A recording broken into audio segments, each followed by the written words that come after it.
Okay. Hello ಎಲ್ಲರಿಗೂ. Again, welcome back to my channel. This is Pradeep of Maths Teacher. So, dear aspirants, HSTR ಎಕ್ಸಾಮ್ಗೆ ನಾನು ನನ್ನ ಚಾನಲ್ನಲ್ಲಿ mathematics ವಿಡಿಯೋಸ್ಗಳನ್ನು upload ಮಾಡ್ತಾ ಇದ್ದೀನಿ. ಅದರ ಜೊತೆಗೆ ಫಿಸಿಕ್ಸ್ ವಿಡಿಯೋಸ್ಗಳನ್ನು ಕೂಡ ನಾನು ಇವತ್ತಿಂದ ಅಪ್ಲೋಡ್ ಮಾಡ್ತಾ ಇದ್ದೀನಿ. HSTR ಮ್ಯಾಥ್ಸ್ ಮೇಲೆ ಎಲ್ಲ ಕೆಲವೊಂದು ಟಾಪಿಕ್ಸ್ಗಳ ಮೇಲೆ ಈಗಾಗಲೇ ವಿಡಿಯೋಸ್ಗಳು ಮಾಡಿ ಅಪ್ಲೋಡ್ ಮಾಡಿಟ್ಟಿದ್ದೀನಿ ವಿತ್ ದ ಸೊಲ್ಯೂಷನ್ಸ್. ಸೊ ನನ್ನ VGT ಅಕಾಡೆಮಿ ಚಾನಲ್ನಲ್ಲಿ ಹೋಗಿ ನೀವು ನೋಡಬಹುದು. ಫಾರ್ ಎಕ್ಸಾಂಪಲ್ ಅರ್ಥಮೆಟಿಕ್ ಪ್ರೋಗ್ರೆಷನ್ ಆಗಿರ್ಬೋದು, ಸೆಟ್ಸ್ ಆಗಿರ್ಬೋದು, ಸರ್ಟ್ಸ್ ಆಗಿರ್ಬೋದು, ಮ್ಯಾಟ್ರಿಕ್ಸ್ ಆಗಿರ್ಬೋದು, ಈ ರೀತಿ ಕೆಲವೊಂದು ಟಾಪಿಕ್ಸ್ಗಳದ್ದು ವಿಡಿಯೋಸ್ಗಳನ್ನು ವಿತ್ ಸೊಲ್ಯೂಷನ್ಸ್ ನಾನು ಎಕ್ಸ್ಪ್ಲನೇಷನ್ ಕೊಟ್ಟಿರೋ ವಿಡಿಯೋಸ್ ರೆಡಿ ಇದೆ. ನನ್ನ ಚಾನಲ್ನಲ್ಲಿ ನೀವು ಹೋಗಿ ನೋಡ್ಬೋದು ಅನ್ನುವಂಥದ್ದು. So coming to physics, HSTR ನ ಫಿಸಿಕ್ಸ್ ಪಾರ್ಟ್ ನಲ್ಲಿ ನಾನು ಕೆಲವೊಂದು ವಿಡಿಯೋಸ್ಗಳನ್ನ ಮಾಡ್ಕೊಂಡು ಹೋಗ್ತೀನಿ. ಎಲ್ಲಾ ಟಾಪಿಕ್ಸ್ಗಳನ್ನು ಕೂಡ ಕವರ್ ಮಾಡ್ಕೊಳ್ತೀನಿ. ಇವತ್ತಿನ ಈ ವಿಡಿಯೋದಲ್ಲಿ ನಾನು ತಗೊಂಡಿರುವಂತಹ topic stars and the solar system. ಈ ಟಾಪಿಕ್ ಬಗ್ಗೆ ನಾನು ಮಾತಾಡಕ್ಕೆ ಇಷ್ಟಪಡ್ತೀನಿ. ಸ್ಟಾರ್ಸ್ ಬಗ್ಗೆ ಮತ್ತು ಸೋಲಾರ್ ಸಿಸ್ಟಮ್ ಬಗ್ಗೆ ಮಾತಾಡೋಕ್ಕೆ ತುಂಬಾ ಇರೋದ್ರಿಂದ I will make a 2 part of this. And ನಾನು ಮೊದಲನೇ ವಿಡಿಯೋದಲ್ಲಿ ಪಾರ್ಟ್ 1 ನಲ್ಲಿ ಎಷ್ಟು ಸಾಧ್ಯನೋ ಅಷ್ಟು ಕಂಪ್ಲೀಟ್ ಮಾಡಿಕೊಟ್ಟು ನೆಕ್ಸ್ಟ್ ವಿಡಿಯೋದಲ್ಲಿ stars birth to the death ಹೇಗಾಗುತ್ತೆ ಅನ್ನೋದ್ರ ಬಗ್ಗೆ ತಿಳಿಸ್ಕೊಡ್ತೀನಿ ಅನ್ನೋದು. ನಾವು coming back to the topic that what we need to discuss. Stars major ಆಗಿ ನಾವು ಕಲ್ತ್ಕೋಬೇಕಾಗಿರುವಂಥದ್ದು stars. All the objects in the sky all called as celestial object. Before moving on to the stars, first we need to understand ನಮ್ಮ space ಅಲ್ಲಿ ಇರುವಂತಹ ಎಲ್ಲಾ objects ಗಳನ್ನ ನಾವು celestial objects ಅಂತ ನಾವು ಕರಿತೀವಿ ಅನ್ನೋದು. The celestial bodies which emit their own lights are called stars. ನಾವು coming back to the point, star ಅಂದ್ರೆ ಏನು? ಹಾಗಾದ್ರೆ ಈ ಸೆಲೆಸ್ಟಿಯಲ್ ಕೆಲವೊಂದು ಆಬ್ಜೆಕ್ಟ್ಸ್ ಗಳು ಏನಿದೆ, ಆ ಸೆಲೆಸ್ಟಿಯಲ್ಸ್ ಬಾಡೀಸ್ ಅಲ್ಲಿ ಕೆಲವೊಂದು ಆಬ್ಜೆಕ್ಟ್ಸ್ ಕೆಲವೊಂದು ಬಾಡೀಸ್ಗಳು which emits their own light ಅನ್ನ ಎಮಿಟ್ ಮಾಡುತ್ತಲ್ಲ, ಅಂತಹದನ್ನ ನಾವು will call that as a star ಅಂತ ಕರಿತೀವಿ. Okay, so these 2 points are very important. So ಹಾಗಾದ್ರೆ ಸ್ಟಾರ್ ಅಂತ ತಕ್ಷಣ ನಮಗೆ ಫಸ್ಟ್ ಗೊತ್ತಾಗುವಂಥದ್ದು ನಮ್ಮ ಹತ್ರದಲ್ಲಿರುವ ಸ್ಟಾರ್ ಯಾವುದು ಅನ್ನುವಂಥದ್ದು. There are lot of stars. ಎಷ್ಟಿದೆ? 10 to the power of 8 stars are 10 to the power of 8 stars are there in our solar system. Correct? So ಹಾಗಾದ್ರೆ ಇದರಲ್ಲಿ ನಮಗೆ ಹತ್ರದಲ್ಲಿರುವಂತಹ ಸ್ಟಾರ್ಸ್ ಅಂತಂದ್ರೆ ಅವರ್ ಸನ್ ಅಂತಾನೆ ನಾವು ಹೇಳ್ಬೋದು. So sun is also a star which is nearest to us ಅನ್ನುವಂಥದ್ದು. But all the other stars, ಹಾಗಾದ್ರೆ ಉಳಿದ ಸ್ಟಾರ್ಸ್ ಎಲ್ಲ ಎಲ್ಲಿದೆ? Yes, it's there in our solar system, but it's too far away from us. ನಮ್ಮಿಂದ ತುಂಬಾ ದೂರದಲ್ಲಿದೆ ಅನ್ನುವಂಥದ್ದು. But ನಮಗೆ ಹತ್ರದಲ್ಲಿ ಕಾಣಸಿಗುವಂಥದ್ದು ಯಾವುದು? ಸನ್ ಅನ್ನುವಂಥದ್ದು. Okay, so all other stars are millions of times further away from the sun. ನಮ್ಮ ಸನ್ನಿಂದ ಮಿಲಿಯನ್ ಗಟ್ಟಲೆ ತುಂಬಾ ದೂರದಲ್ಲಿದೆ ಅನ್ನೋದನ್ನ ನಾವು ಹೇಳ್ಬೋದು. Okay, so in day time stars are not visible due to the presence of bright sunlight. ಹಾಗಾದ್ರೆ night ಹೊತ್ತು ನಿಮಗೆ ಬೆಳಗ್ಗೆ ಹೊತ್ತು ನಾವು ಅಬ್ಸರ್ವ್ ಮಾಡಿದ್ರೆ ನೈಟ್ ಹೊತ್ತು ಮಾತ್ರ ಸ್ಟಾರ್ ಕಾಣಿಸುವಂತದ್ದ? ನೋನು, ಬೆಳಗ್ಗೆ ಹೊತ್ತು ಕೂಡ ಕಾಣಿಸುತ್ತೆ. ಬಟ್ ನಮಗೆ ನಮ್ಮ ಸ್ಟಾರ್ ಏನಿದೆ ಅವರು ಕೊಡ್ತಾ ಇರುವಂತಹ ಲೈಟ್, ಬ್ರೈಟ್ ಲೈಟ್, ಸನ್ಲೈಟ್ ಇಂದ ಆ ಸ್ಟಾರ್ಸ್ ನಮಗೆ ಕಾಣ್ತಾ ಇಲ್ಲ ಅನ್ನುವಂಥದ್ದು. It's not visible because it's too far away from us ಅನ್ನುವಂಥದ್ದು. Okay, now stars appears to move from east to west. So ನಮಗೆ ಸ್ಟಾರ್ಸ್ ಎಲ್ಲಿಂದ ಎಲ್ಲಿಗೆ ಹೋಗೋ ತರ ಕಾಣಿಸುತ್ತೆ ಅಂದ್ರೆ east to west. That is they rise in the east and evening. The rise in the east in the evening and set in the west on the early morning. Okay, the pole star does not appear to move as it's situated in the direction of the earth axis, so it is used to find a direction at night. ಇಲ್ಲಿ ಒಂದು star ಇದೆ ನಮಗೆ, so pole star ಅನ್ನುವಂಥದ್ದು. ಆ pole star does not appear to move ಅಂದ್ರೆ ಅದು move ಆಗೋ ತರ ಕಾಣಿಸಲ್ಲ ನಮಗೆ. So it is situated in the direction of earth axis. ಹೇಗೆ ಸಿಚುವೇಟೆಡ್ ಆಗಿದೆ ಅಂತಂದ್ರೆ ನಮ್ಮ ಅರ್ತ್ ಆಕ್ಸಿಸ್ಗೆ ಡೈರೆಕ್ಷನ್ಗೆನೆ ಅದು ಸಿಚುವೇಟೆಡ್ ಆಗಿರೋದ್ರಿಂದ ಸೊ ನಾವು ಅದನ್ನ ಪೋಲ್ ಸ್ಟಾರ್ ಅನ್ನ ನಾವು ಏನಕ್ಕೆ ಯೂಸ್ ಮಾಡ್ತೀವಿ ಅಂತ ಅನ್ನೋದಾದ್ರೆ, so it is use to find a direction at night. So direction ನ ಫೈಂಡ್ ಔಟ್ ಮಾಡೋದಕ್ಕೆ ಎಟ್ ನೈಟ್ ನಾವು ಪೋಲ್ ಸ್ಟಾರ್ ಅನ್ನ ನಾವು ಯೂಸ್ ಮಾಡ್ತೀವಿ.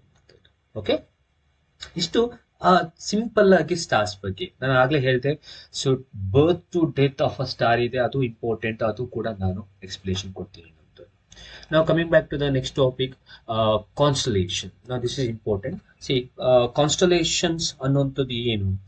A group of stars having some recognizable shapes are called constellations. ಈಗ ಫಾರ್ ಎಕ್ಸಾಂಪಲ್ ನೈಟ್ ಹೊತ್ತು ಇವತ್ತು ನೋಡಿದ ಸ್ಟಾರ್ಸ್, ನಿಮಗೆ ಒಂದು ನಾನು ಎಕ್ಸಾಂಪಲ್ ಕೊಡೋದಾದ್ರೆ, ಇವತ್ತು ನೈಟ್ ಹೋಗಿ ನಿಂತ್ಕೊಂಡು ಸ್ಕೈಯಲ್ಲಿ ನೋಡಿಕೊಂಡು ಆಕಾಶವನ್ನ ನೋಡಿಕೊಂಡು just observe one star. Now my question is, can you able to observe the same star on the next day? Other day ಆ ಸ್ಟಾರು ಅದೇ ಜಾಗದಲ್ಲಿ ಇರುತ್ತಾ ನಿಮಗೆ? ಓಕೆ, ಸೊ ಈ ರೀತಿಯಾಗಿ ನಮಗೆ ಇವತ್ತು ನೋಡಿದ ಸ್ಟಾರ್ ಅನ್ನು ನಾವು ನಾಳೆ ಅದೇ ಜಾಗದಲ್ಲಿ ನೋಡೋದಕ್ಕಾಗಲ್ಲ. ಬಿಕಾಸ್ ಮೊದಲನೇದು ನಿಮ್ಗೆ ಗೊತ್ತಿರೋ ಹಾಗೆ stars are two far away from us. ಇದು ಒಂದು ನಿಮ್ಗೆ ತಿಳ್ಕೊಬೇಕಾಗಿರೋ ಪಾಯಿಂಟ್. ಓಕೆ, ಸೊ ಯಾಕೆ ಕಾಣಲ್ಲ? ಸೊ ಹಾಗಾಗಿ ನಾವೇನ್ ಮಾಡ್ತೀವಿ, ಈ ಒಂದು ಸ್ಟಾರ್ಸ್ಗಳು ಈಗ ನಮ್ಮ ಸೋಲಾರ್ ಸಿಸ್ಟಮ್ ಅಲ್ಲಿ how many stars are there ಅನ್ನೋದನ್ನ ಐಡೆಂಟಿಫೈ ಮಾಡೋಕ್ಕೋಸ್ಕರ scientist what they have decided is they have make a group. So stars ಅನ್ನ ಐಡೆಂಟಿಫೈ ಮಾಡೋದಕ್ಕೋಸ್ಕರ ಸೊ ಅವರುಗಳು ಸ್ಟಾರ್ಸ್ ಅನ್ನ ನೋಡಿದ ಮೇಲೆ they have make a group of the stars. So which is some recognisable shape, ಅಂದ್ರೆ shapes ನ ಇಟ್ಕೊಂಡು, ಯಾಕಂದ್ರೆ ಇವತ್ತು ನೋಡಿ ಸ್ಟಾರ್ ಅನ್ನು ನಾಳೆ ನೋಡೋದಕ್ಕಾಗಲ್ಲ, ಹಾಗಾಗಿ ಆ ಶೇಪ್ಸ್ ನ ನೋಡ್ಕೊಂಡು ಒಂದು ಶೇಪ್ ತರ ಮಾಡ್ಕೊಂಡು ಅವರೇನೆ ಆ ಒಂದು ಸ್ಟಾರ್ಸ್ ನ ಒಂದು ಗ್ರೂಪ್ ಮಾಡಿ ಕನ್ಸಿಡರ್ ಮಾಡಕ್ ಸ್ಟಾರ್ಟ್ ಮಾಡಿದ್ರು. ಆಗ ನಾವು next day if suppose if you have observe that, so we can recognise these stars, ಈ ರೀತಿ ಒಂದು ಶೇಪ್ ಅಲ್ಲಿ ಇರುವಂತಹ ಸ್ಟಾರ್ಸ್ ಆಫ್ ಗ್ರೂಪ್ಸ್, ಇದನ್ನ ಇಷ್ಟು ನಾವು ಕೌಂಟ್ ತಗೋಬಹುದು ಅನ್ನೋದನ್ನ ನಾವು ಈಸಿಯಾಗಿ ಐಡೆಂಟಿಫೈ ಮಾಡೋದಕ್ಕೋಸ್ಕರ ಸೈಂಟಿಸ್ಟ್ಗಳು ಈ ರೀತಿಯಾದಂತಹ ಒಂದು ಪಾಯಿಂಟ್ ಅನ್ನ ಕಂಡಿಟ್ಕೊಂಡ್ರು. ಸೊ ಇಲ್ಲಿ group of stars having some recognisable shapes are called as constellation. ಹಾಗಾದ್ರೆ ನಾವು ಏನು ಆಕಾಶದಲ್ಲಿ ನೋಡಿ ಸ್ಕೈಯಲ್ಲಿ ನೋಡಿ we have make a group which is having a some recognisable shape, ನಾವು that is called as constellations ಅಂತ ನಾವು ಕರಿತೀವಿ.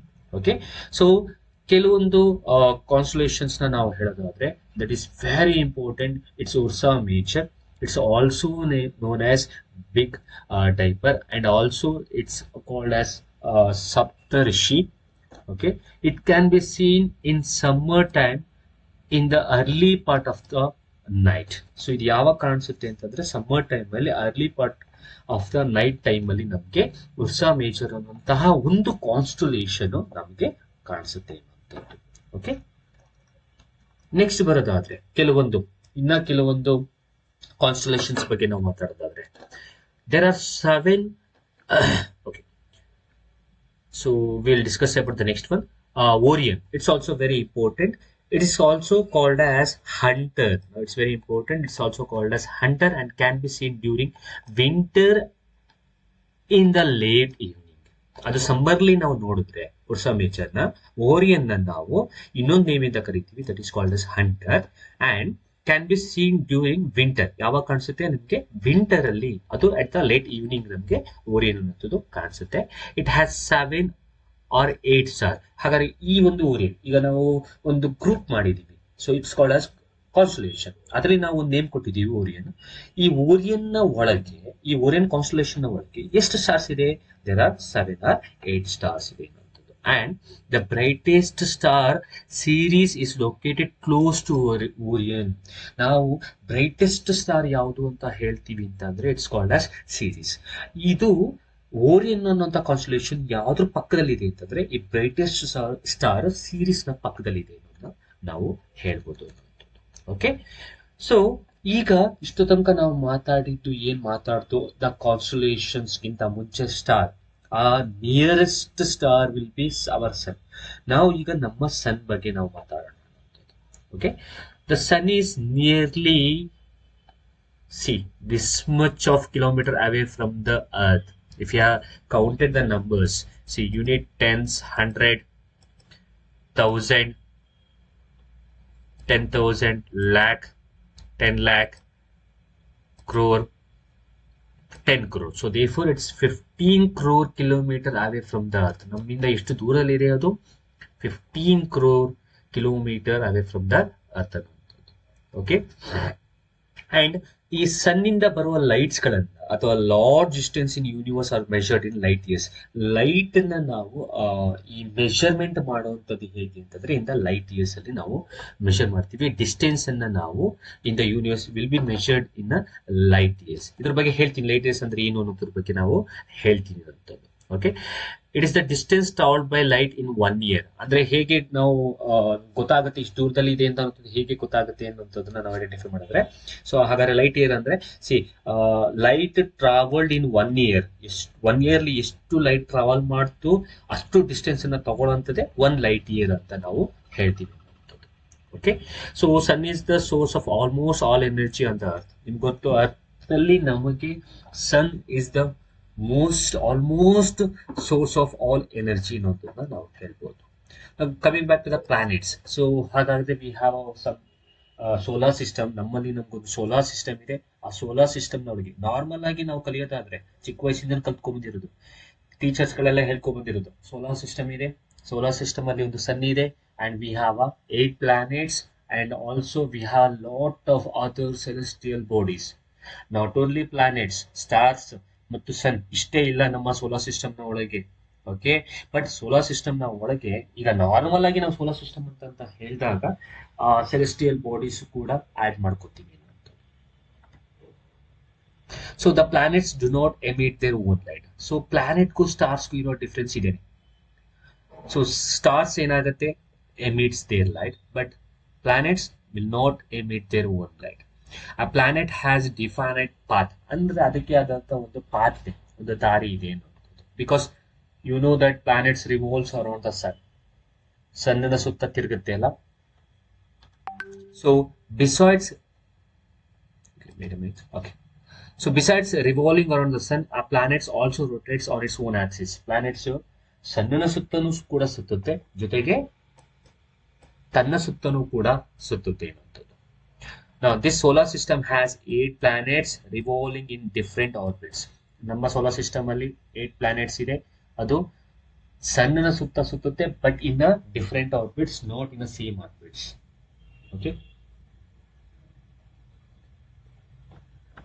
Next some planets are known to have a satellite like moon. So ಕೆಲವೊಂದು ಪ್ಲಾನೆಟ್ಸ್ ಗಳಿಗೆ ಅದರದೇ ಆದ ಸ್ಯಾಟಲೈಟ್ ಗಳಿದೆ. For example, ನಮ್ಮ ಅರ್ಥಿಗೆ ಹೇಗೆ ಮೂನ್ ಅನ್ನೋಂಥ ಸ್ಯಾಟಲೈಟ್ ಇದೆ, ಹಾಗೆ ಕೆಲವೊಂದು ಅದರ್ ಪ್ಲಾನೆಟ್ಸ್ ಗಳಿಗೂ ಕೂಡ ಅದರದೇ ಆದಂತಹ ಒಂದು ಸ್ಯಾಟಲೈಟ್ಸ್ ಗಳಿದೆ. Next, a satellite is any celestial body revolving around the another celestial body. See, ಕೆಲವೊಂದು ಇಂಪಾರ್ಟೆಂಟ್ ಪಾಯಿಂಟ್ಸ್ ಗಳನ್ನ ಮಾತ್ರ ಹೇಳ್ಕೊಂಡು ಹೋಗ್ತೀನಿ ನಾನು. 8 planets according to their distance from the sun are 8 planets ಗಳು ಯಾವ್ದು ನಿಮ್ಗೆ ಗೊತ್ತಿದೆ. Mercury, Venus, Earth, Mars, Jupiter, Saturn, Uranus and Neptune. See, but ಮೊದಲು ನಾವು ಚಿಕ್ಕ ವಯಸ್ಸಲ್ಲಿ ಇದ್ದಾಗೆಲ್ಲ ನಮ್ಮ ಟೀಚರ್ ಹೇಳ್ಕೊಡ್ತಿದ್ರು, we are having 9 planets. So the another planet, ಇಲ್ಲಿ 8 planets ಇರೋದು, but another planet is Pluto. Now Pluto is not there in a list of the solar system. A planet list ಅಲ್ಲಿ ಇಲ್ಲ ಅಷ್ಟೇ. Pluto is there in the sky, space ಅಲ್ಲಿ ಇದೆ, but Pluto ನಾವು ಈ planet list ಇಂದ ಕೈ ಬಿಟ್ಟಿದ್ದೀವಿ, because we'll call that as a dumbest planet. Okay, and all the other scientific reason is also there, that also I'll say. So now this is the solar system.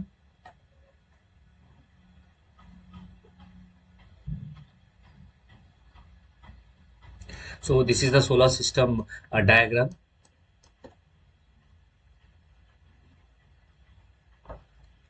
Next, ಈಗ ಒಂದೊಂದೇ ನಾವು ಆ planets ಗಳ ಬಗ್ಗೆ ಮಾತಾಡ್ಕೊಂಡು ಹೋಗೋದಾದ್ರೆ, first one is Mercury. Will call that as, in ಕನ್ನಡದಲ್ಲಿ ನಾವು ಬುಧ ಅಂತ ಓದ್ತೀವಿ. It is the nearest and smallest planet of the solar system. ಮರ್ಕ್ಯೂರಿನ ನಾವು ಸ್ಮಾಲೆಸ್ಟ್ ಪ್ಲಾನೆಟ್ ಮತ್ತು ಹತ್ತಿರದ ಪ್ಲಾನೆಟ್, ಸನ್ನಿಗೆ ಹತ್ತಿರದಲ್ಲಿರುವ ಪ್ಲಾನೆಟ್ ಅಂತ ನಾವು ಕರಿತೀವಿ.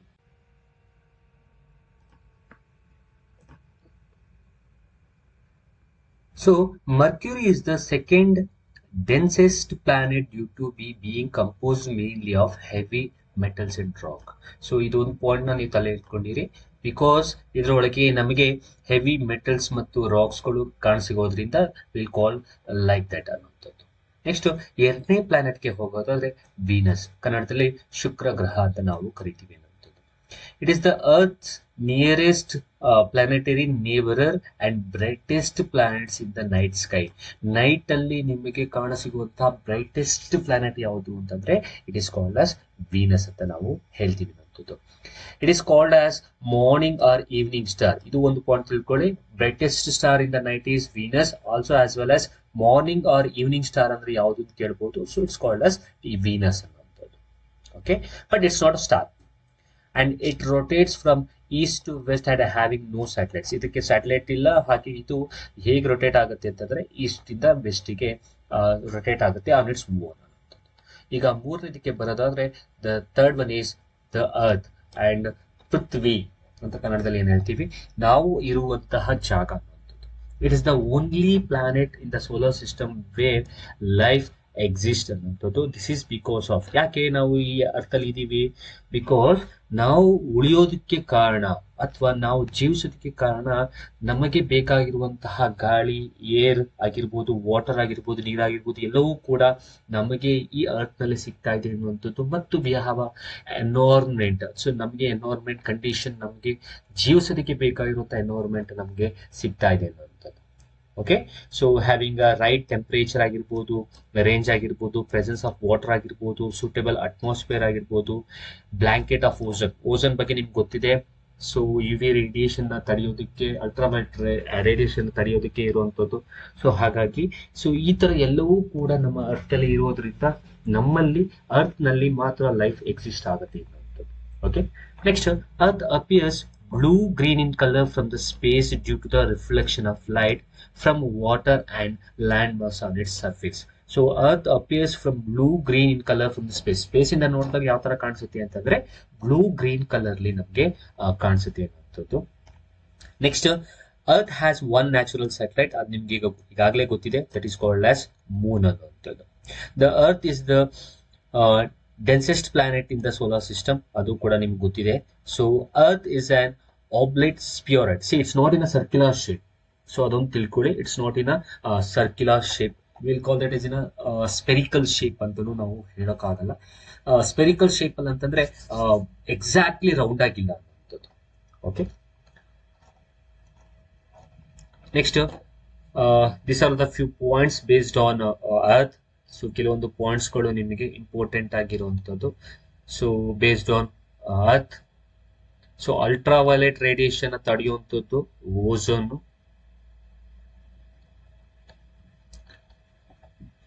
ಅಂಡ್ ನೆಕ್ಸ್ಟ್ ಮೂನ್ ಬಗ್ಗೆ ಹೇಳೋದಾದ್ರೆ the moon is the earth's only natural satellite and formed 4.6 billion years ago. ಯಾವಾಗ ಫಾರ್ಮ್ ಆಯ್ತು ಅಂತಂದ್ರೆ 4.6 ಬಿಲಿಯನ್ ಇಯರ್ಸ್ ಎಗೋ ನಮಗೆ ಫಾರ್ಮ್ ಆಗಿರೋದು. Some 30 to 50 million years after the formation of the solar system. Solar system form ಆಗಿ 30 to 50 million years ಆದ್ಮೇಲೆ ನಮಗೆ Moon ಅನ್ನುವಂಥದ್ದು formation ಆಗಿದೆ ಅನ್ನುವಂಥದ್ದು. Okay, we see various shapes of the bright part of the moon as seen during a month are called as phases of moon. So phases of moon ನಿಮಗೆ ಬಗ್ಗೆ ಗೊತ್ತಿದೆ. So ಒಂದು full moon ಆಗಿರ್ಬೋದು, ಇನ್ನೊಂದು new moon day ಆಗಿರ್ಬೋದು. Because every 15 days ನಿಮಗೆ ಮತ್ತು every 15 days ನಿಮಗೆ ಫೇಸಸ್ ಆಫ್ ಮೂನ್ ನಿಮಗೆ ಕಾಣಸಿಗುತ್ತೆ ಅನ್ನುವಂಥದ್ದು. Okay, next coming to the next point, moon surface is dusty. So ಇದು ಒಂದು ತಿಳ್ಕೊಳ್ಳಿ. ಸಿ, ಮೂನ್ ಸರ್ಫೇಸ್ ಅಲ್ಲಿ ಇರುವಂತದ್ರಲ್ಲಿ ನಿಮಗೆ ಮೂನ್ ಒಳಗಡೆ ಹೇಗಿದೆ ಅಂತಂದ್ರೆ it's a dusty and it has no atmosphere. ನಮಗೆ ಅದ್ರಲ್ಲಿ ಅಟ್ಮಾಸ್ಫಿಯರ್ ಕೂಡ ಇರಲ್ಲ ಅನ್ನುವಂಥದ್ದು. ಇನ್ನ ನೆಕ್ಸ್ಟ್ ಪ್ಲಾನೆಟ್ಗೆ ಬರೋದಾದ್ರೆ ಇಟ್ಸ್ ಮಾರ್ಸ್, ಮಂಗಳ ಅಂತ ನಾವು ಏನ್ ಹೇಳ್ತೀವಿ. Mars is the 4th planet from the sun and it's the 2nd smallest planet ಅನ್ನುವಂಥದ್ದು. ಮಾರ್ಸ್ ಅನ್ನುವಂಥದ್ದನ್ನು ನಾವು 4th ಪ್ಲಾನೆಟ್ ಅಂತ ನಮಗೆ ಈಗಾಗಲೇ ಗೊತ್ತಿದೆ. ಬಟ್ ನಾವು ಮೇಜರ್ ಆಗಿ ತಿಳ್ಕೊಬೇಕಾದ್ರು it's a smallest planet in the solar system. So smallest planet will be Mars ಅನ್ನುವಂಥದ್ದು.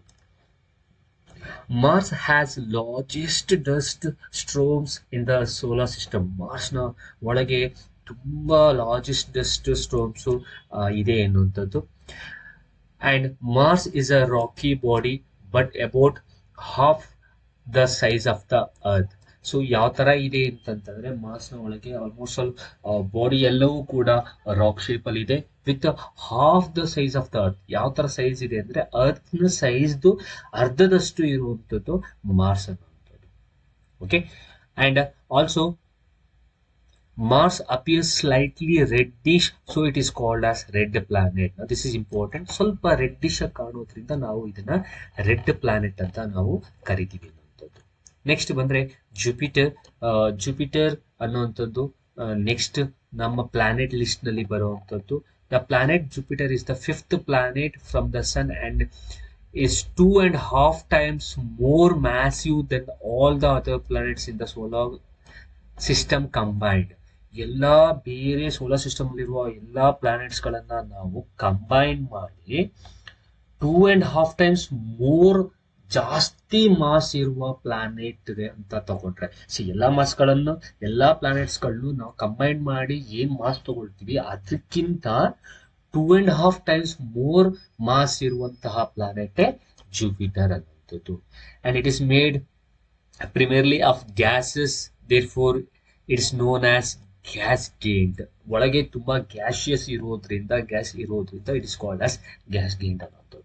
And it is the largest planet of the solar system. Because ಈಗ ಆಗ್ಲೇ ಗೊತ್ತಾಗಿದೆ ಯಾಕೆ ಲಾರ್ಜೆಸ್ಟ್ ಪ್ಲಾನೆಟ್ ಅಂತ ಹೇಳ್ತೀವಿ ಅಂತಂದ್ರೆ ಜುಪಿಟರ್ ನ ನಾವು ಎಷ್ಟು ಎಲ್ಲಾ ಸೋಲಾರ್ ಸಿಸ್ಟಮ್ ಇರೋ ಬೇರೆ ಎಲ್ಲಾ ಪ್ಲಾನೆಟ್ಸ್ ಕಂಬೈನ್ ಮಾಡಿ ಅದರ ಮಾಸ್ ಕಂಪೇರ್ ಮಾಡಿದ್ರೆ ಅದಕ್ಕಿಂತ 2.5 times ಮೋರ್ ಜಾಸ್ತಿ ಇರುವಂತದ್ದಾಗಿರೋದ್ರಿಂದ it should be a largest planet ಅನ್ನುವಂಥದ್ದು.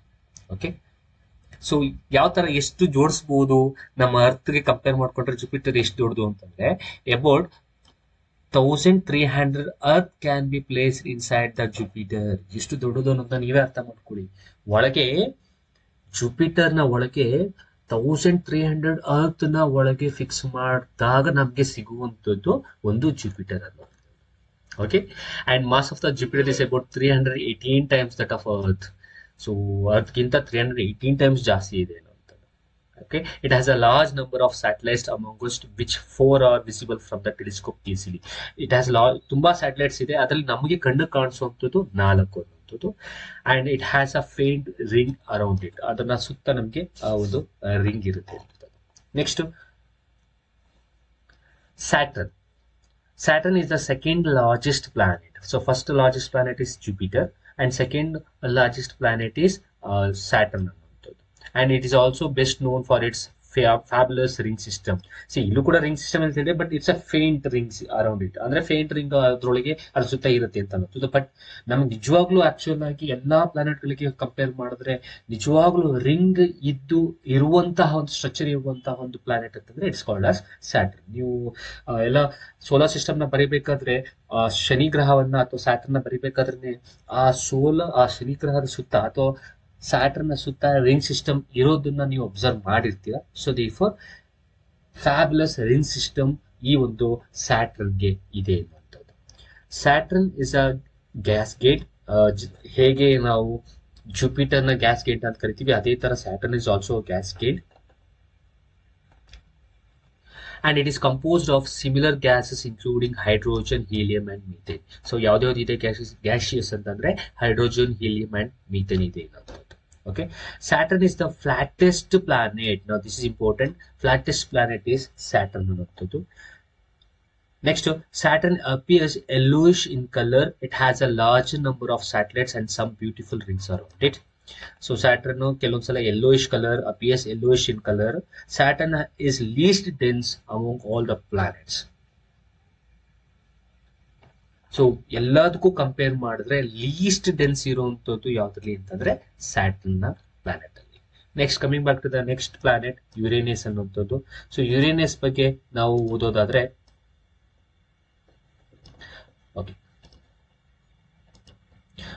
with minimum atmospheric temperature of -224 degrees Celsius, Uranus is a nearly coldest planet in the solar system.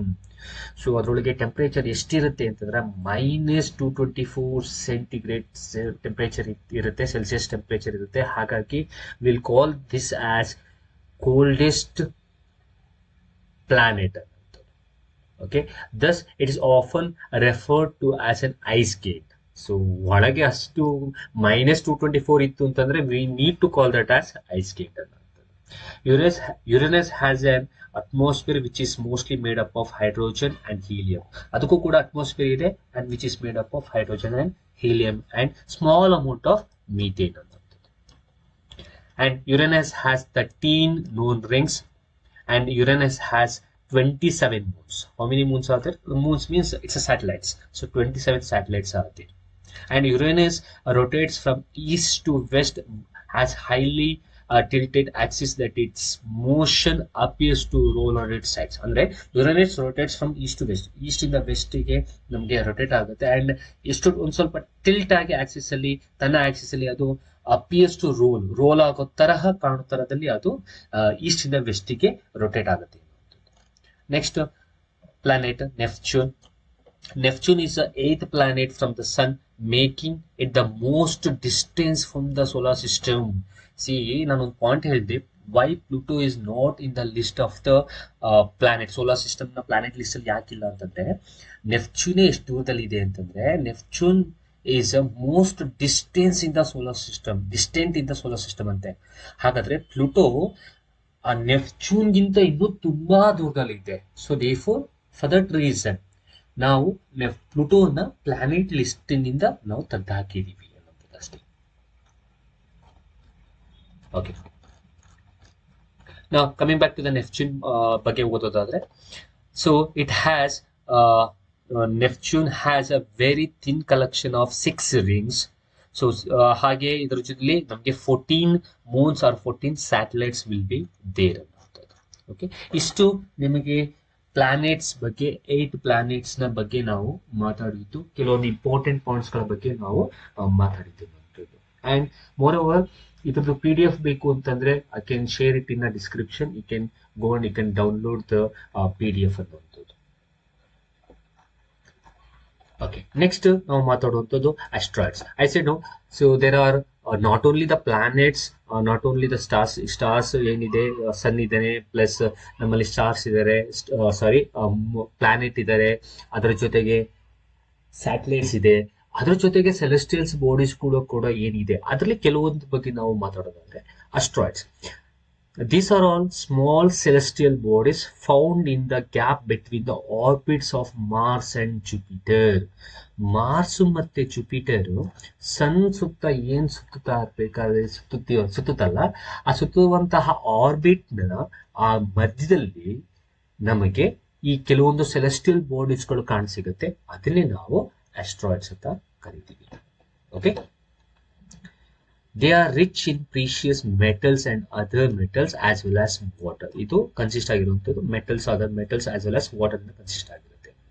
Okay, asteroids are solid and rocky and irregular bodies. Body exact ಆಗಿ ಇರಲ್ಲ ಅದಕ್ಕೆ shape, but it's a solid rocky rock bodies ಅನ್ನೋದು ನಾವು ಹೇಳ್ತೀವಿ. Okay, asteroids also referred as a minor planets or planetoids. Next, comets. Now this is very important, comets, because the celestial bodies, ಯಾಕೆಂದ್ರೆ ಈ comets ಗಳಿಗೆ ಅದರದೇ ಆದಂತ ಒಂದು special ಒಂದು ವಾಟ್ ವಿ ಕಾಲ್ ಸ್ಪೆಷಲ್ ಆದಂತ ಒಂದು ಗುಣ ಇದೆ. ಹಾಗಾಗಿ ಈ ಕಮೆಟ್ ಅನ್ನುವಂಥದ್ದು it's important as well as ಒಂದು ಇಂಟ್ರೆಸ್ಟಿಂಗ್ ಟಾಪಿಕ್. ಆ celestial bodies revolving around the ಸನ್ನ ಸುತ್ತ ತಿರ್ತಾ ಇರುತ್ತೆ and it has a very long elliptical orbits. ತುಂಬಾ ದೊಡ್ಡದಾದಂತಹ ಒಂದು ಎಲಿಪ್ಟಿಕಲ್ ಆರ್ಬಿಟ್ ಇರುತ್ತೆ. ಸಣ್ಣ ಸುತ್ತೋದಕ್ಕೆ ಏನು ಆರ್ಬಿಟ್ ಇರುತ್ತೆ ಎಲ್ಲ ಪ್ಲಾನೆಟ್ಸ್ಗಳಿಗೂ ಅದೇ ತರ ಇದಕ್ಕೂ ಇದೆ, but it has a very long elliptical orbit and it appears as a bright head with a long tail. ಅಂದ್ರೆ ಹೇಗೆ ಕಾಣಿಸುತ್ತೆ ಅಂತಂದ್ರೆ it has a bright head, ತುಂಬಾ ಬ್ರೈಟ್ ಆಗಿ ಕಾಣುವಂತ ಹೆಡ್ ವಿತ್ ಲಾಂಗ್ ಟೇಲ್, ಅಂದ್ರೆ ಅದಕ್ಕೊಂದು ಬಾಲ ಇರುತ್ತೆ ಅನ್ನುವಂಥದ್ದು. Whose length increase as it approach the sun. Sun ಹತ್ರ ಹೋದಷ್ಟು ಆ ಟೇಲ್ ಏನಾಗುತ್ತೆ ಅದು ಇನ್ಕ್ರೀಸ್ ಆಗುತ್ತೆ. ನಾನು ಹೇಳಿದ್ನಲ್ಲ ಕಾಮೆಟ್ಸ್ ಅಲ್ಲಿ ಸ್ವಲ್ಪ ಅದರದೇ ಆದ ಒಂದು ಗುಣ ಇದೆ ಅಂತ, ಇದೆ ಅದರ ಗುಣ. So it has a bright head ಮತ್ತೆ ಲಾಂಗ್ ಟೈಲ್ ಇದೆ. ಈ ಲಾಂಗ್ ಟೈಲ್ ಏನಾಗುತ್ತೆ, ಈ ಸನ್ ಸುತ್ತುವಾಗ ಆರ್ಬಿಟ್ ನಲ್ಲಿ ಸುತ್ತುವಾಗ ಅದು ಸಣ್ಣ ಹತ್ರ ಅಪ್ರೋಚ್ ಮಾಡೋ ಟೈಮಲ್ಲಿ ಆ ಟೇಲ್ದು ಮೊದಲೇ ಅದು ಇರುವಂತದ್ದು ಲಾಂಗ್ ಟೇಲ್, ಅದರ ಲೆಂತ್ ಏನಾಗುತ್ತೆ ಆ ಟೇಲ್ದು ಇನ್ಕ್ರೀಸ್ ಆಗುತ್ತೆ. ಇದೇ ಅದರ ಒಂದು ವಿಶೇಷತೆ ಇರುವಂಥದ್ದು. ಹಾಗಾಗಿ ಹಾಗಾಗಿ this type of celestial bodies are called as comets ಅಂತ ನಾವು ಕರಿತೀವಿ. ಓಕೆ.